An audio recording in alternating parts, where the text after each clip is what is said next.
Hello बच्चों, चलिए प्रश्न पढ़ते हैं। एक नर्म एक कुंडली तथा बल्ब 5 वोल्ट डीसी स्रोत से श्रेणी क्रम में जुड़े हैं। जब एक नर्म लोहे की क्रोड को कुंडली में प्रवेशित किया जाता है तो बल्ब से निकलने वाला प्रकाश पहला विकल्प पे बढ़ जाता है, दूसरा विकल्प पे घट जाता है, तीसरा विकल्प पे वही रहता है, चौथा विकल्प पे बुझ जाता है। आइए बच्चों, प्रश्न के लिए मुख्य उदाहरण की चर्चा करते हैं। मुख्य उदाहरण के अंतर्गत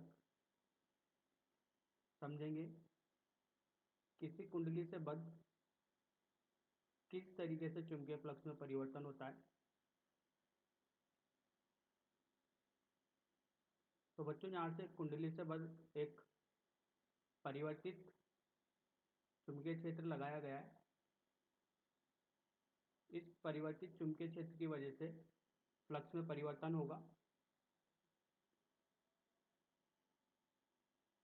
जब इस कुंडली से बद्ध चुंबकीय फ्लक्स में परिवर्तन होगा तो एक परिवर्तनशील चुंबकीय फ्लक्स प्रेरित विद्युत वाहक बल उत्पन्न करता है और इस प्रेरित विद्युत वाहक बल की वजह से धारा प्रेरित होती है।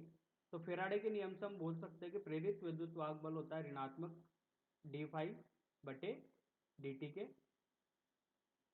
मतलब ये हो गया, एक परिवर्तित चुंबकीय फ्लक्स प्रेरित विद्युत वाहक बल को प्रेरित करता है। ऋणात्मक चिन्ह लेंज के नियम से दिया जाता है, जिसमें बताया जाता है कि जिसकी वजह से विद्युत वाहक बल प्रेरित होता है उसी का ये विरोध करता है। अब देखिए यहां पर, अगर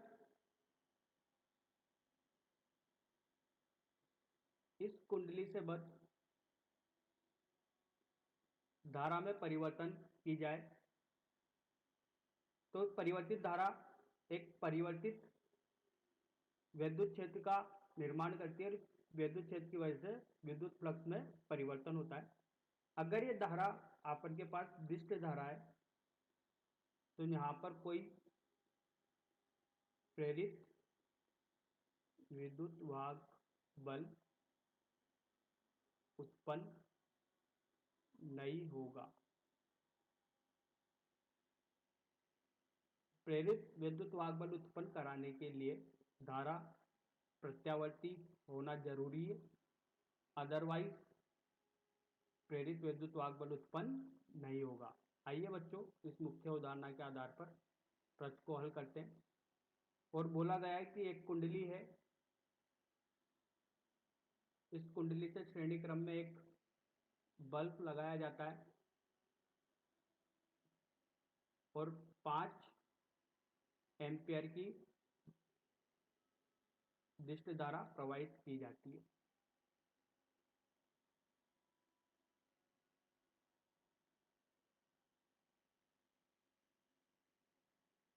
और इससे बद्ध नरम लोहे की कुंडली को प्रवेश कराया जाता है।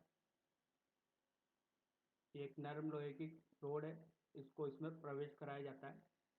तो जैसा अपन ने मुख्य उदाहरण में समझा कि जब किसी धारा में परिवर्तन होगा तो धारा में परिवर्तन होने की वजह से चुंबकीय फ्लक्स में परिवर्तन होगा और चुंबकीय फ्लक्स में परिवर्तन होगा तो प्रेरित विद्युत वाहक बल उत्पन्न होगा, उसकी वजह से धारा प्रेरित होगी। लेकिन अगर यहां पर अपने पास धारा दिष्ट धारा है तो प्रेरित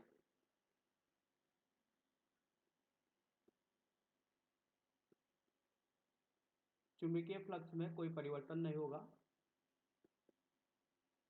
तो प्रेरित विद्युत वाहक बल उत्पन्न नहीं होगा।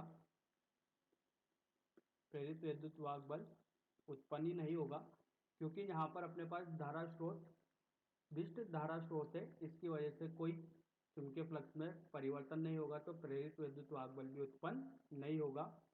तो बच्चों, यहां से अपन बोल सकते हैं बल्ब से निकलने वाला प्रकाश वही रहता है क्योंकि कोई प्रेरित विद्युत वाहक बल ही उत्पन्न नहीं होता, कोई प्रेरित धारा नहीं होगी तो कोई प्रभाव उत्पन्न नहीं होगा।